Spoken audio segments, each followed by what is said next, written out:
Are న్యూస్కి స్వాగతం. జిల్లా పోలీస్ అధికారులతో నేర సమీక్షా సమావేశం నిర్వహించిన జిల్లా ఎస్పీ తుషార్ డూడి ఐపీఎస్. పెండింగ్ కేసుల విచారణ వేగవంతంగా నిర్వహించాలి. బహిరంగ ప్రదేశాలలో మద్యం సేవించే వారిపై కఠిన చర్యలు. ఒంటరి మహిళలు, వృద్ధుల గృహాలను సందర్శిస్తూ ఉండాలి. రాత్రి సమయాలలో మరింత సమర్థవంతంగా గస్తీలు నిర్వహించాలి. పాత నేరస్తుల, చెడు నడత కలిగిన వారిపై నిఘా ఉంచాలి. అసాంఘిక కార్యకలాపాల కట్టడికి కఠినంగా వ్యవహరించాలి. జిల్లా ఎస్పీ తుషార్ డూడి ఐపీఎస్.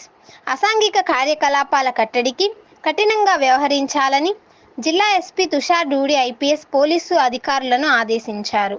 సెప్టెంబర్ 26న గురువారం స్థానిక ఎస్పీ క్యాంప్ కార్యాలయ సమావేశ హాల్ నందు జిల్లా పోలీసు అధికారులతో ఎస్పీ నేర సమీక్షా సమావేశం నిర్వహించారు. పోలీసు అధికారులకు ప్రశంసా పత్రాలు అందించారు.